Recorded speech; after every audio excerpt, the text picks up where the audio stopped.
macho y señor, que tienes tanto alarde. Que el presidente Evo Morales es un presidente machista. No, para mí que no es machista. Y cuando el presidente dice el 6 de agosto, ahora es septiembre, el 6 de agosto, hace un solo mes, en su discurso dice, ¿con qué me pagarán las mujeres? ¿Qué nos está diciendo?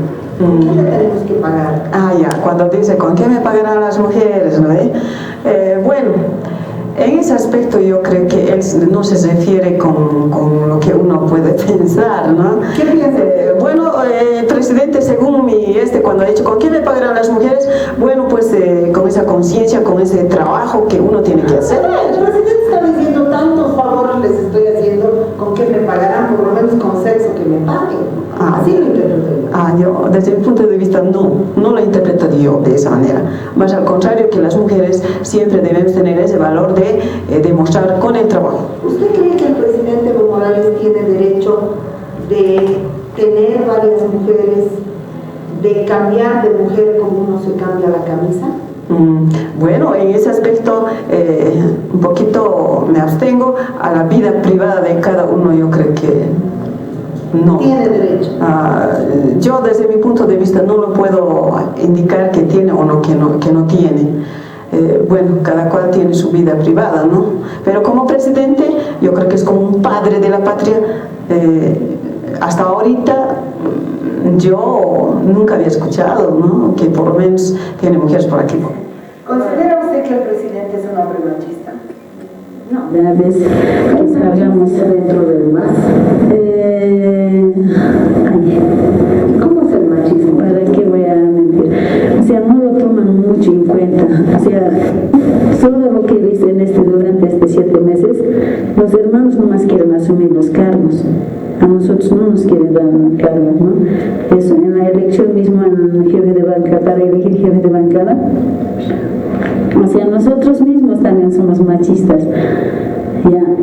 O sea, no apoya a una hermana, nosotros nominamos, pero la hermana misma apoya a un hermano.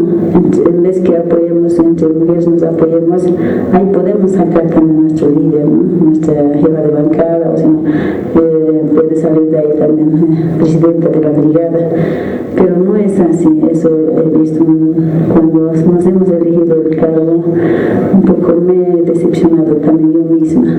O sea, no hay ese apoyo entre nosotros, entre mujeres, siempre estamos apoyando a un hermano. Entonces, ¿El presidente es machista? El presidente es... si él podría ser machista, a nosotros también no nos hubiera tomado en cuenta. Pero según el cargo que está asumiendo ahorita, en la Constitución dice, ¿no?, equidad de género. Ahorita él es presidente, una mujer debe ser vicepresidenta, ¿no? Entonces, en ese ya se equilibraba, pero él nos apoya al hermano presidente nacional. Las hermanas tienen que levantarse, quiero ver a las hermanas líderes, nos dicen, quiero que sean el presidente, quiero que asuman, dice también. Entonces, ¿no es cierto?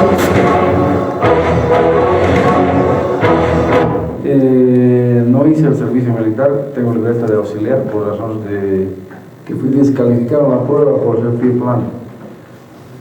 Senador, dígame, ¿usted ha hecho el servicio militar? No. ¿Por qué? Bueno, yo hice el trámite, tengo la servicio libertad. militar. No, o sea, hemos hecho, pero no hemos sido hábiles para el servicio. ¿Has hecho el servicio militar? No, porque tengo ¿cómo se llama? Que la dan por excelencia, por exención. No entiendo lo que yo pienso, lo que yo creo.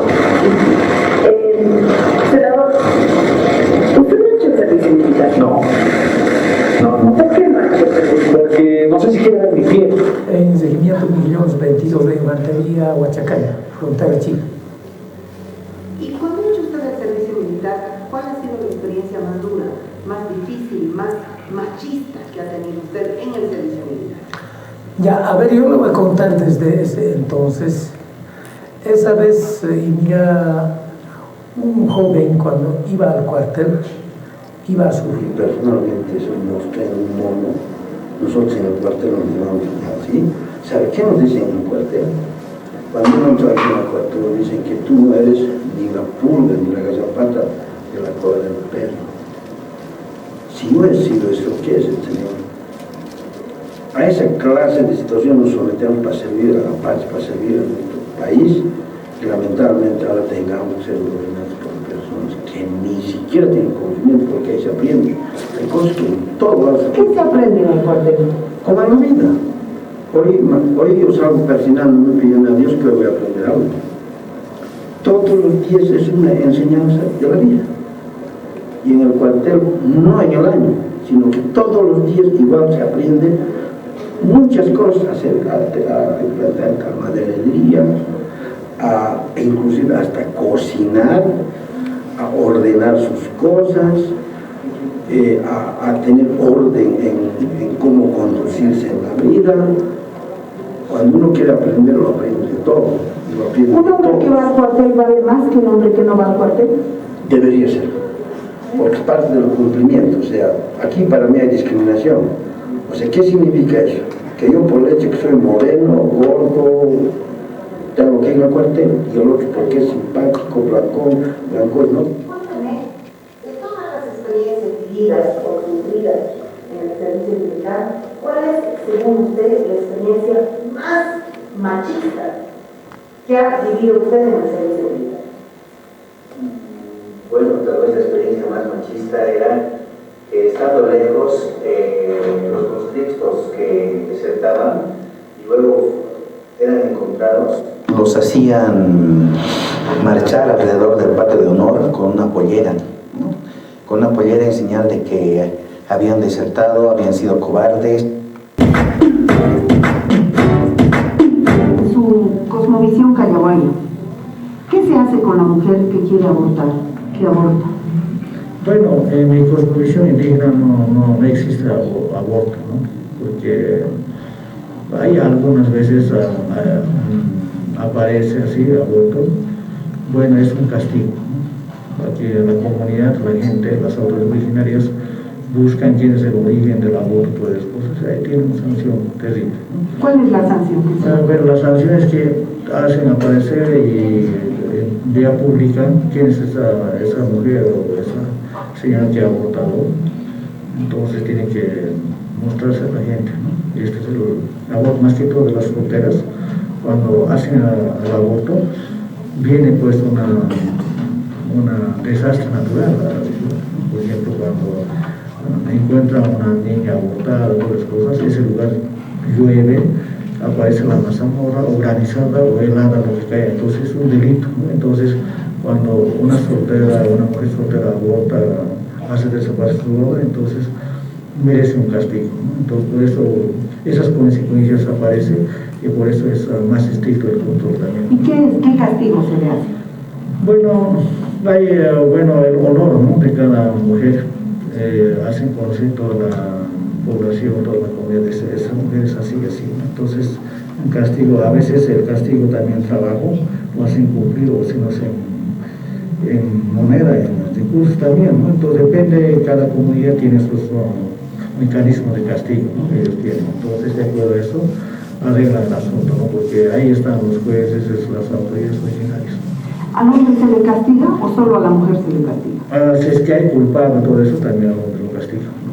Pero nunca se busca, ¿no? El hombre se esconde. No, allá en la comunidad tiene que, la mujer, digamos, cuando hay aborto, eso pregunta, estaríamos mal, ¿no? Toda la gente puede estar, por ejemplo, el mecanismo del sistema de separación. Antes había en Europa eso, ¿no? Totalmente había esa separación de los matrimonios en Europa. Aquí ha llegado ahora es como pan de cada día, ¿no? Y eso igualito puede pasar en las comunidades, ¿no? Incluso en las comunidades. Soy ingeniero, ¿ya? Senador, ¿qué piensa usted sobre la despenalización del aborto?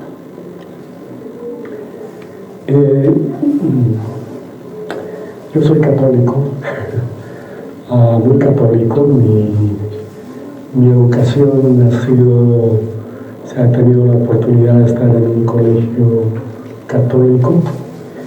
No estoy de acuerdo, ¿no?, con no sé si hay una penalización al aborto, pero supongo que, como dice alguna gente, la vida empieza en el momento de la fecundación. interrumpir la vida, digamos, es, por lo menos en el mundo católico, es un pecado. Sin embargo, usted no está aquí como representante de la Iglesia Católica. No, con toda seguridad que no. Ahora, ¿cuál es el peso entonces de su catolicismo en su condición de representante político? Mire, sí, represento a un departamento de Oruro, una representación como senador. Supongo que las acciones que yo vaya a llevar adelante o estoy llevando adelante aquí en el Senado responden también un poco a las inquietudes que tenga la gente, digamos, en mi departamento. Particularmente el tema que usted toca es un tema que no hemos tratado en alguna instancia en el departamento de Oruro. Sin embargo, usted me preguntó qué pensaba yo sobre el tema y bueno, estoy respondiendo en esa medida. ¿Cuánto pesa su catolicismo en su ejercicio de representación política?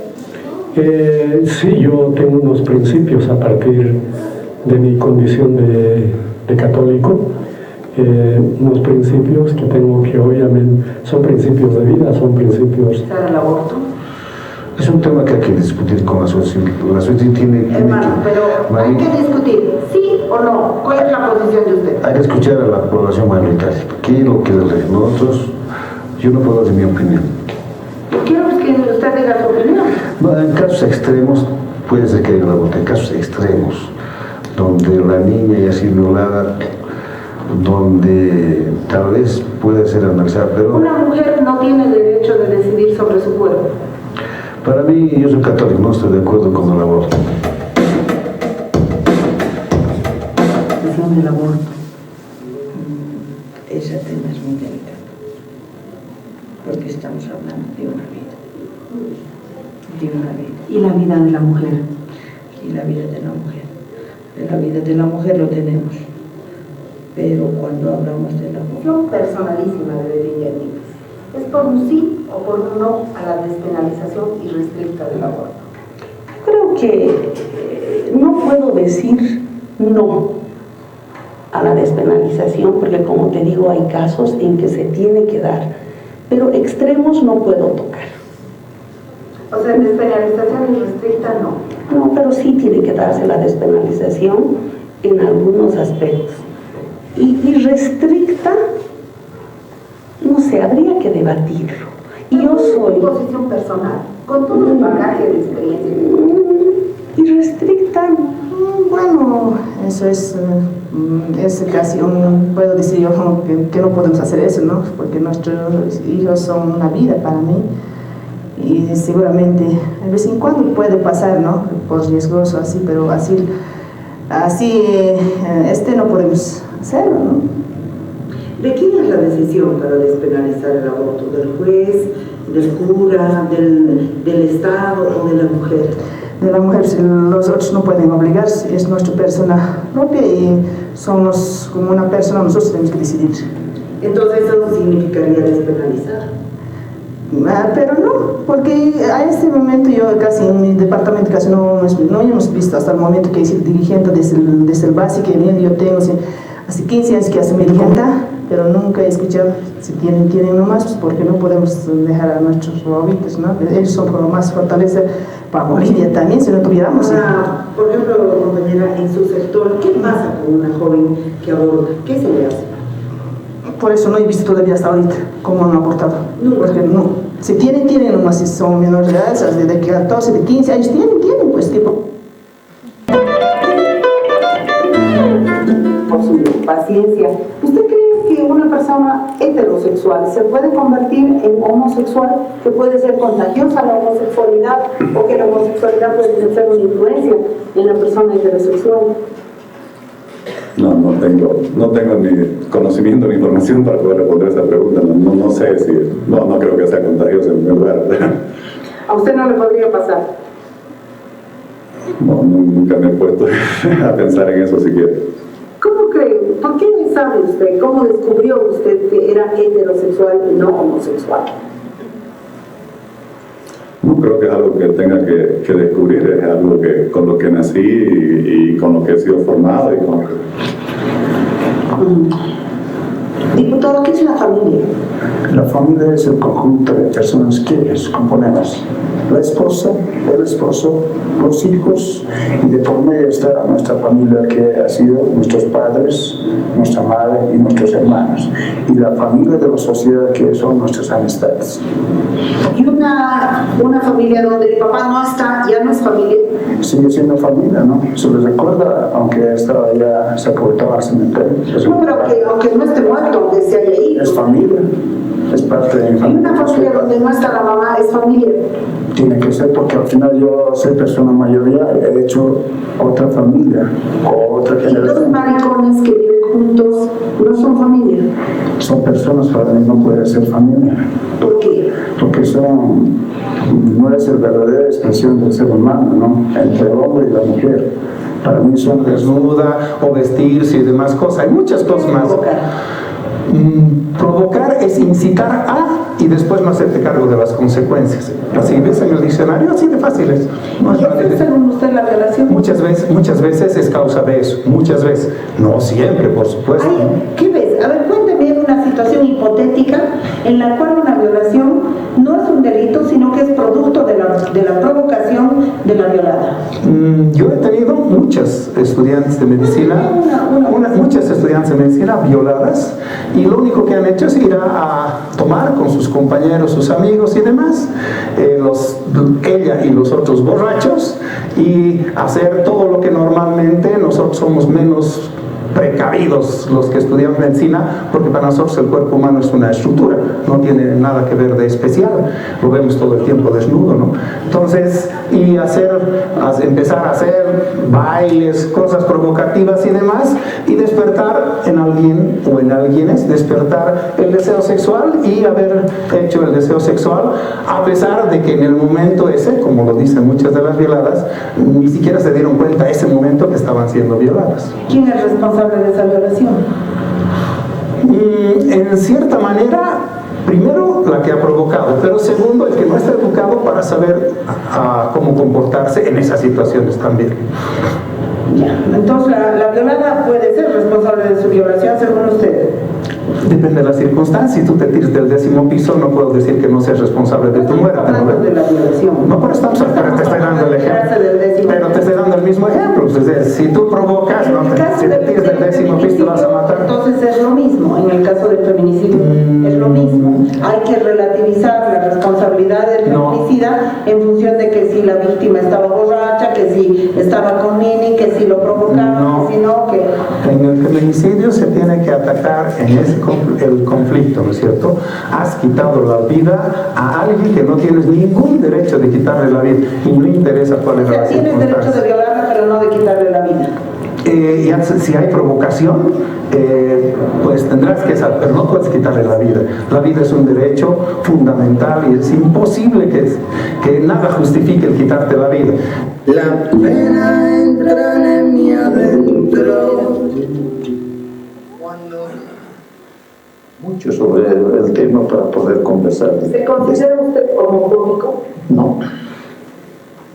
Diputado, ¿cree usted que esos dos hombres que viven juntos o dos mujeres que viven juntos como pareja deberían tener el derecho de adoptar un niño o una niña y ejercer paternidad o maternidad? Mientras no exista legalmente su matrimonio, creo que no tenemos legalizado todavía en nuestro estado boliviano, entonces no creo correcto que tengan que adoptar. ¿Por qué? Porque ellos prácticamente son dos hombres y que prácticamente, pues como la experiencia que uno tiene, van a dar tal vez malos ejemplos. Es el único, porque el resto quizás inclusive en algunas situaciones tengan mejor educación. Puede ser que sean más queridos, que los quieran más que sus propios padres. ¿Cuál es el mal ejemplo que pueden dar dos dos maricones o dos lesbianas a un niño o una niña? Bueno, ellos de repente, justamente si se han vuelto lesbianos o son, así como denominamos vulgarmente, maricones, a veces se descontrolan, pues, y los niños pueden estar viendo sus actos que hacen,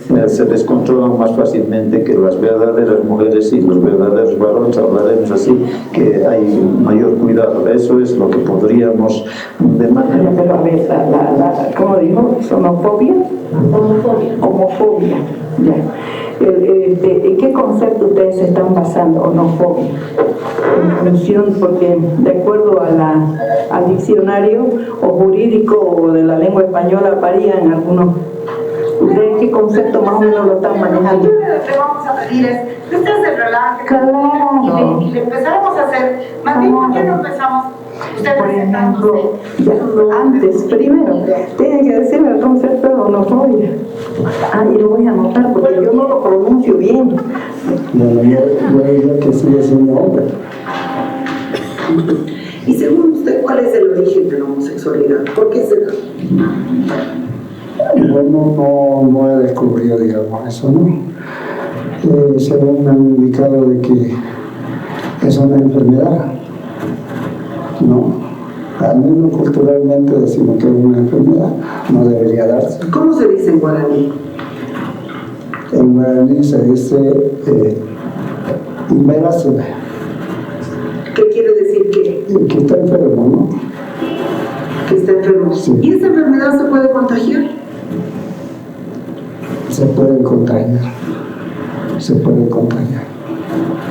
¿Se puede curar? No lo creo.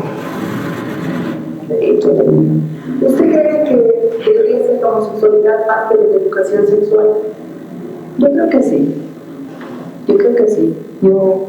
Yo le digo así abiertamente porque en la universidad tuve un compañero que es homosexual y era mi mejor amigo. Y realmente todos lo rechazaban a él en la universidad, le decían de todo.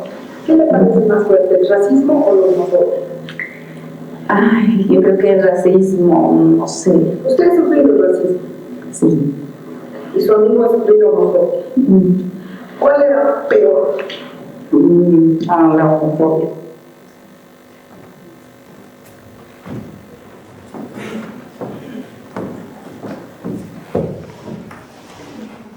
Gracias, María, por hacernos ver que esta gente es fácil que se le note la estupidez. No hay que presionarlos mucho. Y bueno, muchas gracias por estar acá, María, por venir. Yo creo que se merece un gran aplauso a María.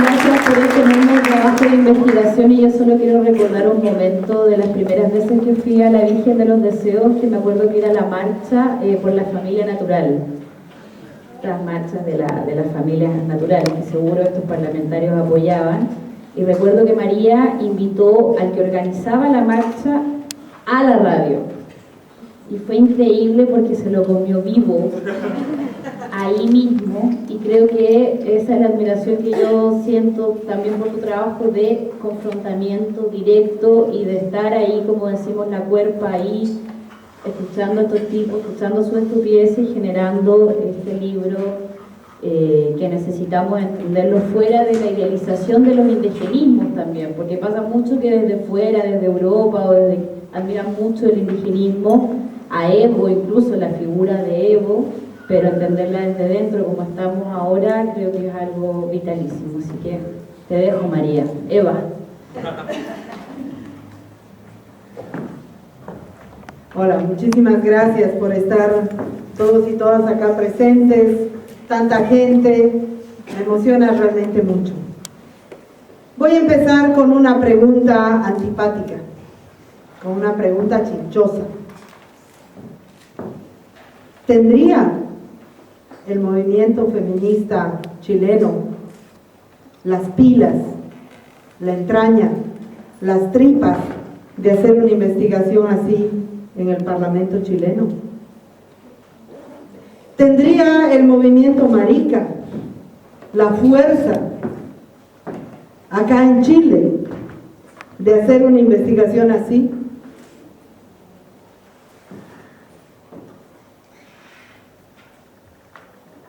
Voy a hablar solamente de 3 grandes puntos. Y voy a empezar precisamente con la cuestión de la investigación. Con la cuestión de la investigación.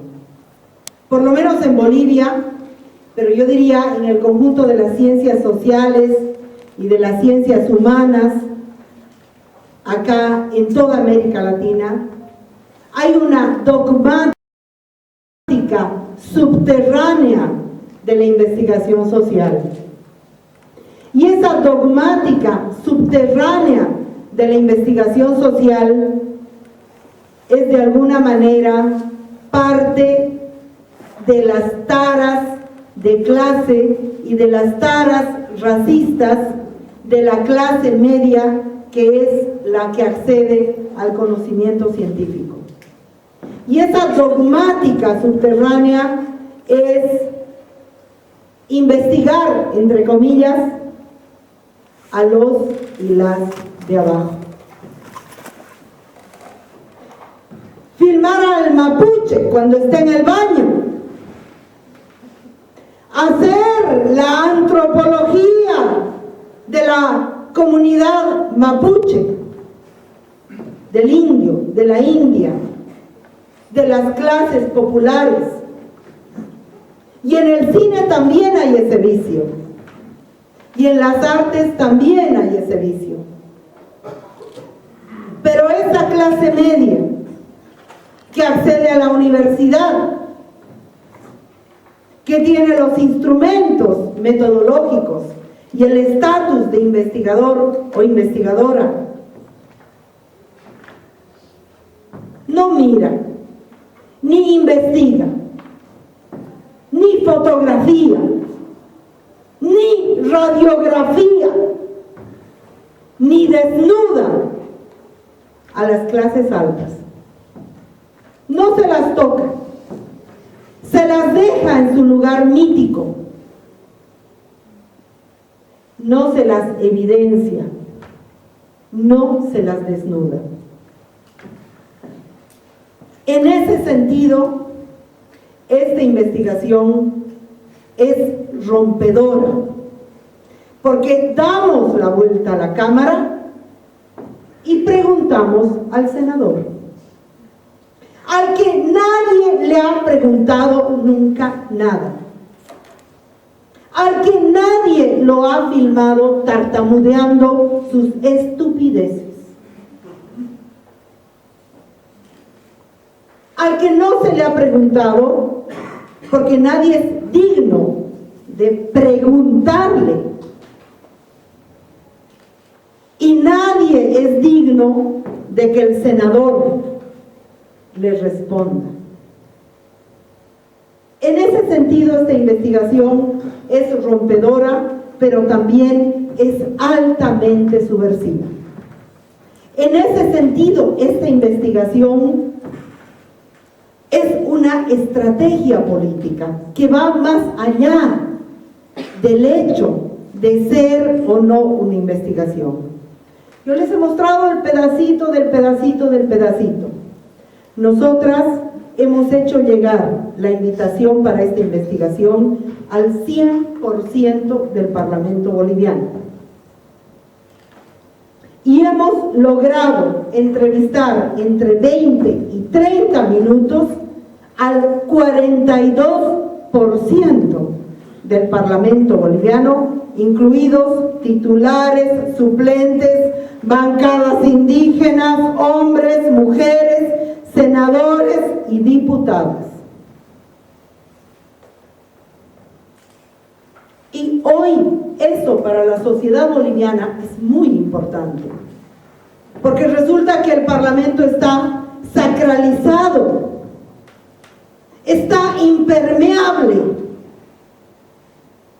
Y ahí quiero ir a la segunda parte del valor de esta investigación.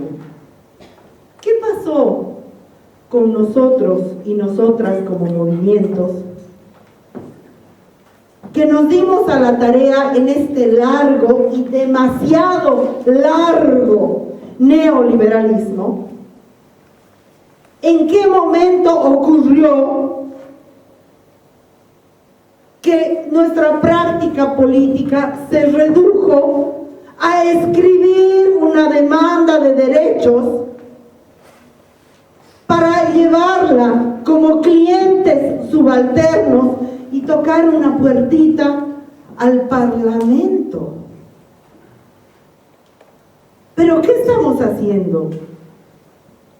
Y además escribir, después voy a hablar de la lista de demanda de derechos, pero ahora estoy hablando de la situación política de este largo neoliberalismo, que es ir a tocar la puerta del Parlamento sin derecho a preguntarnos ¿con quién vamos a hablar?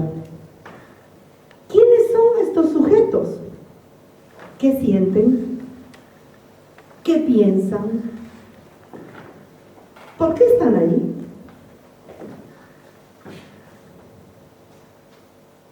En ese sentido, esta investigación los deslegitima. ¿Les han dicho a ustedes que todos somos iguales ante la ley? ¿Y se lo han creído? ¿Y se lo han creído? En ese sentido, esta investigación, como decía Jorge, lo que tiene, y ahí yo lo engañé, lo engatucé al vicepresidente del Estado Plurinacional, porque le dije, yo voy a hacer una investigación sobre la homofobia y el machismo en el Parlamento. Como que pongo eso en el subtítulo. Pero yo no he hecho una investigación sobre la homofobia y el machismo en el Parlamento, porque esas dos condiciones son obvias. Y no voy a perder 2 años de mi vida y grabar horas de video para sacar una conclusión que sería muy fácil sacar. En ese sentido, esta investigación es ponerle un micrófono y una cámara, primer plano, a eso que llamamos Estado, a través de sus más honorables representantes,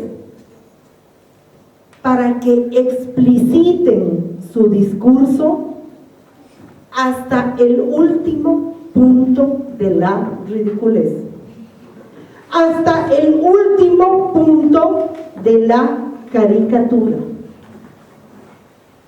¿Y por qué eso es importante? ¿Por qué eso? ¿Por qué esa caricatura visual es importante? Porque nos hemos creído que todos somos iguales ante la ley. Porque en este juego de tontos hemos jugado a la tontería. ¿Cuál es este juego de tontos? La retórica del Estado. La retórica del Estado neoliberal o liberal, como ustedes prefieran, es una retórica bondadosa, antidiscriminatoria, igualitaria, diplomática. Es una retórica envaselinada, es una retórica suavizada. Y en ese sentido, esta investigación es un ejercicio político para sacar a este sujeto de su retórica y llevarlo al lugar de la no retórica. Son enfermos. Eso es lo que creen. Esta es una pregunta religiosa. Yo soy católico. Eso es lo que creen. Las mujeres son el complemento de los hombres. Eso es lo que creen. Y dejemos como bobos y como bobas de hacer el juego de tontos de hablar de derechos, así como hemos llevado al Estado, fuera de su retórica, al discurso real que tienen, discutamos entonces en esa base. Discutamos sobre las bases reales de lo que piensan y sienten, más allá del hecho de que no nos representan, sino de que nos sustituyen. Entonces, en ese contexto, el libro No hay libertad política si no hay libertad sexual es un libro relevante, no solo para la mariconería boliviana o latinoamericana, sino que es un libro relevante para cuestionar el papel del Estado, el Estado neoliberal y el papel del Parlamento y la calidad de lo que se llama democracia. Yo soy una mujer de 53 años. Todavía vengo de la última ola de resistencia a la dictadura. Y sé de lo que estoy hablando cuando hablo de dictadura. Pero eso no significa que a nombre del monstruo de las dictaduras de los 70 en nuestro continente aceptemos esta democracia basura que es la democracia neoliberal de los años 2000, que es la que estamos viviendo ahora. Esa es una de las dimensiones y ese es uno de los valores del libro. Pero este libro superpone por capitas, es como esos pasteles que hay que comérselo entero. Superpone por capitas varias capas de cuestionamiento al mismo tiempo y vale la pena entender las otras dimensiones importantes que tiene este libro. La segunda dimensión importante que tiene este libro es el planteamiento, también muy osado, de otra taxonomía. ¿Qué es una taxonomía? Una taxonomía no es ni más ni menos que un orden conceptual. Un orden conceptual. Un lugar para. Y yo les pregunto, y me pregunto, ¿cuál es la taxonomía, o sea, el orden conceptual, desde donde se pide matrimonio igualitario? ¿Y a nombre de quién se lo hace? ¿Cuál es el orden conceptual? ¿Cuál es la taxonomía desde donde se habla de homosexualidad, de mundo gay, de LGBT, de queer, de trans, hoy en América Latina? Y ahí soy muy atrevida. Y digo, hay que revolver eso también. Hay que sacar el trapo, mojarlo en agua y limpiar el piso entero. Porque la taxonomía desde la cual se está pidiendo matrimonio igualitario, derechos y no sé cuántos y no sé qué, es una taxonomía derivada de un concepto absolutamente liberal y neoliberal de la existencia maricona o no heterosexual. Y aquí el problema no solo es la cuestión ideológica, de no reforzar y de no ser parte de ese esquema liberal,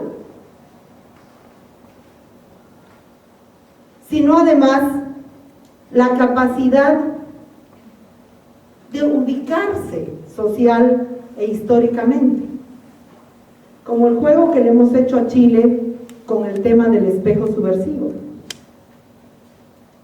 La mariconería oficial, ONGera o gelebetosa latinoamericana es una derivación liberal heredada de un proceso de lucha, de reconocimiento de derechos civiles de hegemonía occidental norteamericana. Punto final. Eso es así. Por eso son hijos menores de ese proceso conceptual. Por eso son incapaces de mirarse al espejo, de pensarse y de ubicarse geográfica y políticamente. Por eso no producen cultura, no producen arte, por eso no producen política, sino que reproducen una agenda de derechos que viene vía ONGs en avión a nuestro continente. Y entonces este libro intenta llamar, convocar, pensar, provocar la necesidad no de preguntarnos sobre esa agenda, porque eso es obvio, porque el problema más grave no son las tonteras que piden. El problema más grave no es que en muchos casos, como en el caso boliviano, lo pidan también en mi nombre. Por favor, yo no quiero casarme con nadie, ni hombre, ni mujer, ni nada. Sino el problema más grave, ni siquiera ese es la agenda. El problema más grave es la taxonomía, el lugar social, desde donde hablar. Y desde mi humilde punto de vista, la reproducción de la taxonomía preexistente, que ni siquiera la han pensado, es el motivo por el cual estamos hablando de un movimiento, entre comillas, que no tiene peso social, que no tiene interlocuciones, que no tiene fuerza. No la fuerza que da ser 5.000 o 10.000 en una marcha, sino la fuerza que te da la subjetividad, la capacidad de saber quién eres, la capacidad de tener raíces, la capacidad de saber dónde estás, que es lo que lo gelebetoso, por llamarlo de una manera, no tiene. En ese llamado que este libro supone de construir una otra taxonomía, es que yo trabajo sobre las formas de sexualidad extirpadas por el proceso de colonización. Pero esa es la mitad de la tesis, porque la otra mitad de la tesis es que ese proceso de extirpación de las otras formas de sexualidad es hoy, y lo puedo decir por Bolivia, asumido en el conjunto de los portavoces de los pueblos indígenas como propio. Eso es más grave. No sé si se entiende, porque podríamos caer muy fácilmente y decir, no, es que vinieron los inquisidores, nos persiguieron, nos quemaron, nos amedrentaron y de nuevo el maldito está allá. No, vinieron, nos persiguieron, nos quemaron, extirparon pero adoptamos esa extirpación como propia. Adoptamos ese discurso como propio. Y no quiero extenderme demasiado porque realmente han sido muy lindas las exposiciones que me han precedido. Quiero ir al último punto de lo que representa esta investigación y este libro. Y tiene que ver con la democracia.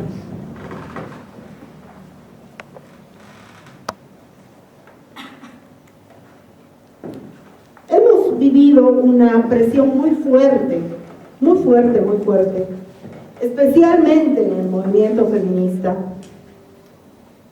a que tenemos que elaborar agenda de derechos, a que tenemos que elaborar agenda de demandas, y que esa agenda de derechos y esa agenda de demandas, en tanto en cuanto sea elevada al Estado, es como si el Estado nos tocara, aunque sea solamente para decirnos, no tenemos tiempo de hablar, no les vamos a recibir, dejen la carta al lado. Aunque solo nos tocara para eso, el Estado nos diera existencia, nos diera estatus de existencia.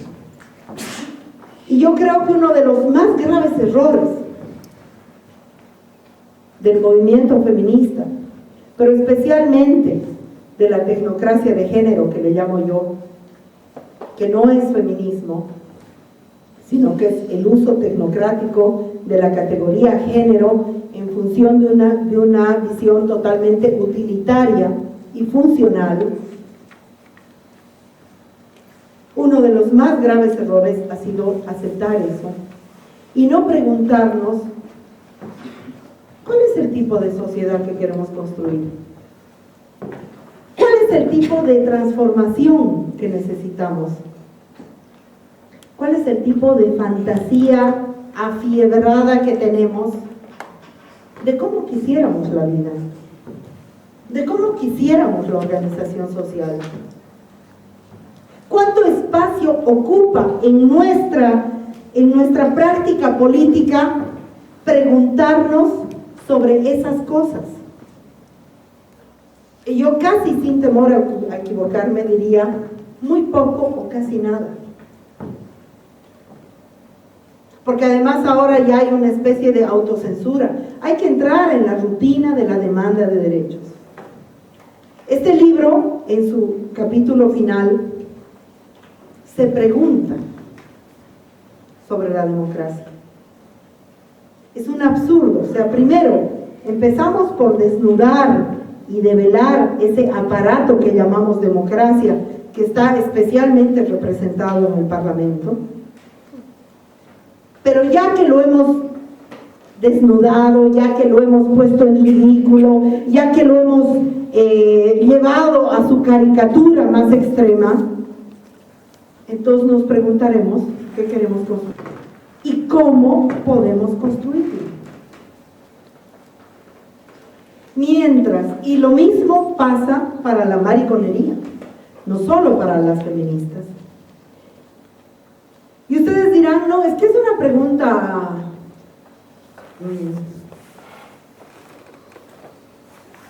demasiado utópica. ¿Para qué nos vamos a preguntar qué tipo de sociedad queremos construir si la respuesta a esa pregunta no va a tener luego ningún valor? Porque va a resultar ser algo irrealizable, algo imposible, algo inalcanzable. Y además no sabríamos ni por dónde empezar a responder. Y en ese contexto mi llamado, mi exigencia, mi propuesta es: hoy tenemos que volver a formular nuestras utopías. Es mentira que este es un tiempo donde tenemos que olvidarnos de utopías.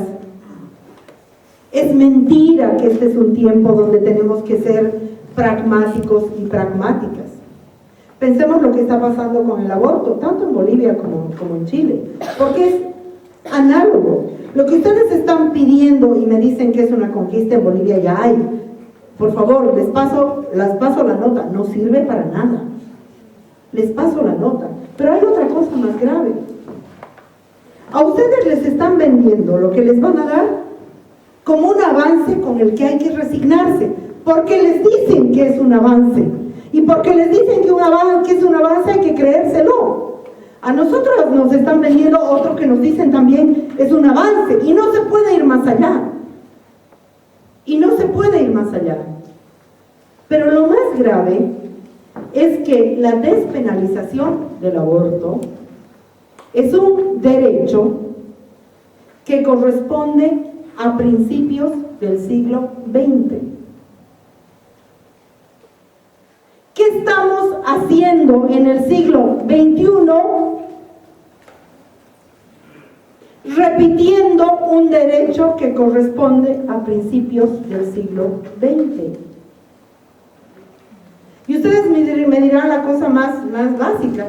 Oye, pero es que no lo tenemos. Y otra me dirá la cosa así más ridícula. Es que estamos atrasados porque no somos Francia, no somos España, no sé qué. Es que somos subdesarrollados. No, es que estamos siendo expulsadas de la historia. Nos estamos convirtiendo en ahistóricas. Y estamos permitiendo el encierro en un círculo vicioso ahistórico. Y eso es muy grave. Eso es muy grave. ¿Cómo nos está pasando eso? Permitiendo que la racionalidad del Estado gobierne nuestra subjetividad. ¿Cuál es mi propuesta? Divorciarnos de la racionalidad del Estado, divorciarnos de la racionalidad del Estado, formular nuestras utopías de hoy contemporáneas más allá de la racionalidad y del corsé que el Estado nos impone, e interpelar al Estado desde fuera de sus mecanismos de represión. Y yo creo que eso es no solo posible, sino que es además urgente. No creo que eso sea posible y urgente, sino realmente es nuestra única posibilidad de salir de un círculo vicioso idiota, reaccionario, pero que además nos idiotiza a nosotros también. No tenemos por qué hablar el idioma del Estado. O si hablamos el idioma del Estado, mínimamente necesitamos ser políglotas y generar un lenguaje social histórico propio. Esa es la propuesta con la que cierro el libro. Quiero terminar haciéndoles un pedido y además una oferta. El pedido es que no dejen solo al altar blasfemo chileno que está en el Museo Salvador Allende. Sería muy triste que caiga en saco roto, que caiga en el saco de esa indiferencia, de ese adormecimiento en el cual parece estar esta sociedad, de ese sueño profundo narcótico del que no se despiertan. Pero además mi pedido es, porque nosotras no producimos objetos, nosotras realmente tenemos una convicción muy grande de no producir objetos. En el caso del Museo Salvador Allende, nos han dado para el milagroso altar blasfemo una no pared, porque han hecho una especie de panel sobre el cual hemos pintado. La muestra termina en enero y no queremos que ese panel vaya a parar a la casa privada de nadie. No queremos que ese panel acabe en la subasta de ningún tipo. No queremos tampoco que ese panel vaya a parar al basurero del museo. Así que cualquier casa colectiva, cualquier lugar feminista, marica, que lo pida, llévenselo, es para ustedes. Muchísimas gracias.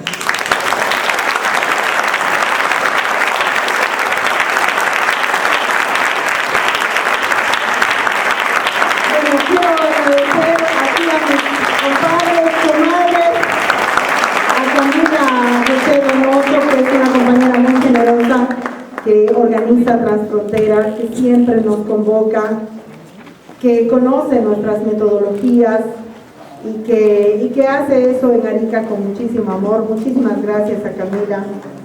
Comadre, la vamos a nacionalizar boliviana y la Mujeres Creando. Agradecer muchísimo a Jorge y a Cristeva, otras comadres queridas, muy queridas. Esta complicidad también para mí representa mucho, y agradecer a la compañera invitada a comentar.